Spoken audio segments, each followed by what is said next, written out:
Olá pessoal, tudo bem com vocês? Aqui quem está falando é o professor Danilo. Nós vamos para mais uma aula remota, desta feita voltada aos alunos do quinto ano noturno da AEMS, aula extra de Direito Processual do Trabalho 2, e nós daremos continuidade ao recurso ordinário, ao estudo do recurso ordinário. Você que não pertence ao quinto ano A, mas está aqui assistindo a nossa aula, nos prestigiando, sinta-se em casa, é muito bom tê-los aqui comigo. Beleza? Pessoal, na aula passada nós começamos a ver algumas coisas sobre o recurso ordinário. Então nós vimos quando ele é interposto, quando é possível interpor recurso ordinário contra a decisão interlocutória, por aí vai. Agora a gente vai analisar mais algumas coisas sobre o recurso ordinário. Por exemplo, quanto aos fundamentos utilizados para o recurso, quanto à análise desses fundamentos analisados, que serão analisados pelo tribunal. Tudo bem? A gente começa agora falando o seguinte, ó. Quem tem o material de apoio pode acompanhar aí para ficar mais fácil. Quando o pedido ou a defesa tiver mais de um fundamento e o juiz acolher apenas um deles, o recurso devolverá ao tribunal o conhecimento dos demais. Bom, o que isso quer dizer, Danilo? Vamos imaginar o seguinte. O pedido que eu fiz para o juiz, ele possui o fundamento A e possui o fundamento B. Tudo bem? Vamos imaginar o seguinte. O juiz acolhe o meu pedido baseado tão somente no fundamento A. Deu procedência, ou seja, eu tenho duas causas, dois motivos. Eu falo, isso aqui tem que ser procedente pelo motivo A e pelo motivo B. O juiz fala, ok, é procedente pelo motivo A. Beleza. A parte contrária recorre. A partir do momento que a parte contrária recorre, o recurso vai devolver ao tribunal a possibilidade de analisar o pedido pelo fundamento A e também pelo fundamento B. Se o pedido tiver mais de uma causa de pedir e a sentença acolher apenas um, o recurso devolve ao tribunal a possibilidade de aderir às demais causas de pedir. Ou seja, vamos voltar lá no início.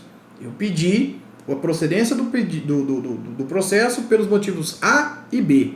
Ok. Juiz julgou procedente pelo motivo A. A parte contrária que perdeu a ação interpõe um recurso ordinário. Ok. O tribunal vai poder analisar o recurso baseado no motivo A e no motivo B. Então ele pode manter a procedência, pode manter a sentença baseada no motivo A, que já foi analisado, ou ele pode manter a procedência analisando o motivo B.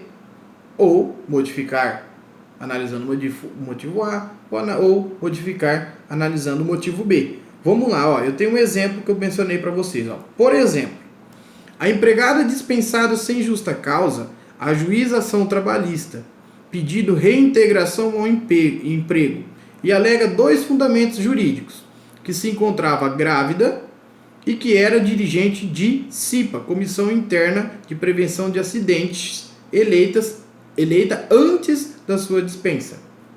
Se a sentença julgar procedente o pedido com base apenas no fundamento 1, o tribunal, ao examinar o recurso ordinário interposto pela ré, não fica adstrito ao primeiro fundamento, podendo negar o provimento ao apelo, isto é, manter a sentença pelo fundamento número 2, que não foi apreciado pelo juiz ACO. Então, no exemplo que eu dei para vocês, vamos imaginar, eu peço que a empregada volte ao trabalho, porque primeiro ela estava gestante e segundo que ela era membro da CIPA, ou seja, ela estava estável, né? Estabilidade da gestante, estabilidade do cipeiro, ela tem as duas estabilidades. E aí, ela foi demitida sem justa causa. Peço que ela volte ao trabalho, primeiro porque ela está gestante, segundo porque ela era cipeira, digamos assim.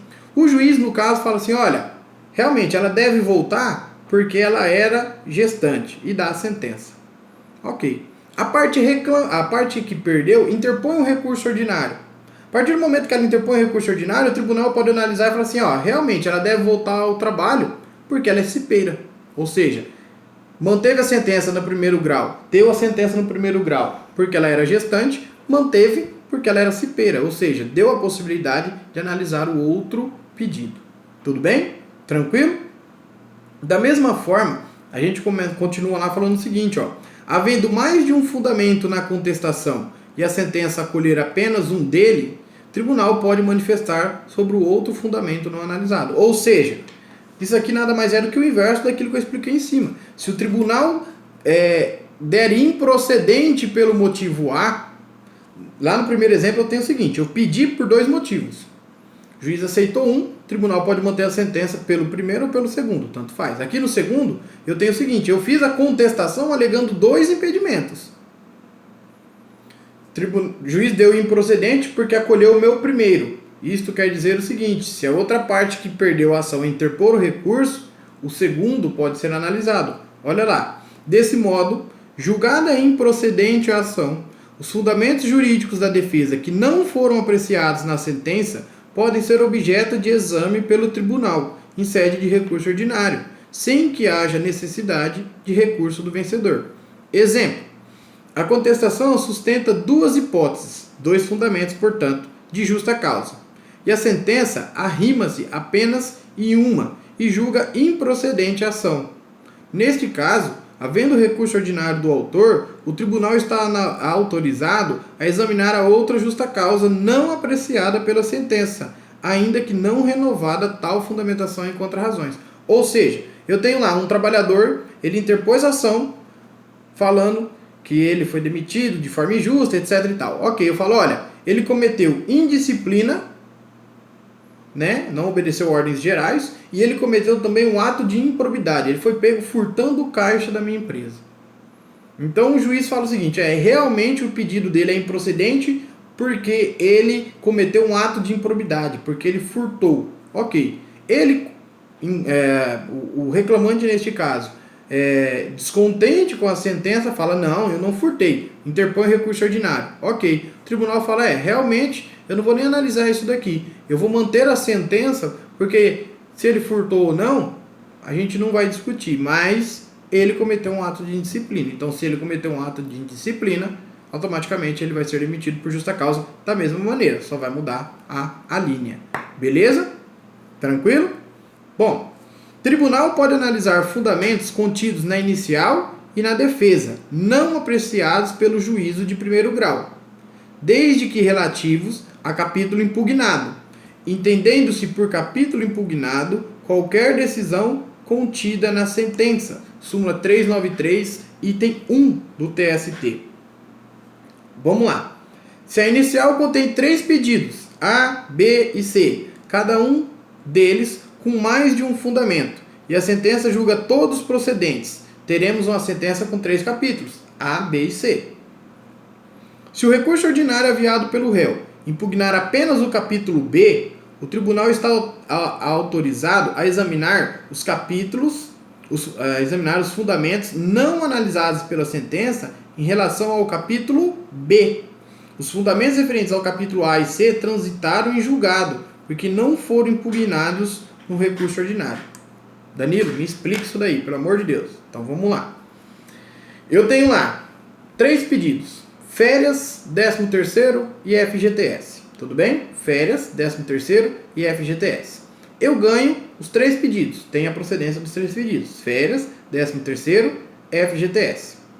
As férias eu fundamentei de 2 formas. 13º fundamentei de 2 formas. FGTS fundamentei de 2 formas. A sentença foi procedente nos 3, mas analisou uma forma só de cada. Tudo bem? A parte contrária recorre. Mas ela recorre tão somente das férias. O 13º e o outro item não é pedido, só das férias. As férias lá tinha 2 fundamentos. Tudo bem? Então, o tribunal vai poder analisar qualquer um desses 2 fundamentos, tão somente aquilo que foi recurso. Ou seja, ele recorreu só das férias. O 13º FGTS, que não foi recorrido, transitou em julgado. Beleza? Ou seja, ele pode analisar todos os fundamentos daquele pedido. Se eu tenho lá 3 pedidos e o cara recorreu de um, ele vai analisar todos os fundamentos só desse um. Os outros 2 ele não vai analisar. Os outros 2 transitou em julgado. Beleza? Beleza? Tranquilo? Bom, no tribunal, o processamento do recurso ordinário irá observar o regimento interno no tribunal, exceto em caso de procedimento sumaríssimo, onde será observada a CLT, artigo 895, parágrafo 1º da CLT. Então aí a gente volta lá em processo de trabalho 1. Lembra quando vocês viram? Olha, eu falei para vocês, falei assim, gente, ó, a Justiça do Trabalho, o procedimento que o processo vai correr depende muito do valor da causa. Eu falei, olha, causas de até 2 salários mínimos, rito sumário, de 2 a 40, sumaríssimo, acima de 40, ordinário. Então, aqui é o seguinte, interpus o recurso ordinário. Ok, o recurso ordinário, primeira coisa que eu analiso, é um recurso de um processo que vai ser que vai analisar qual rito. Primeira pergunta que eu faço. Então, o recurso ordinário chegou lá. Qual o rito do processo? É rito sumário? É rito sumaríssimo ou rito ordinário? Ah, é rito ordinário. Se for o rito ordinário, ele vai pegar o regimento interno do tribunal. Cada tribunal tem o seu regimento interno e ele vai seguir aquele regimento interno. Agora, se for um processo que tem um recurso ordinário, num processo de rito sumaríssimo, deve-se observar a CLT.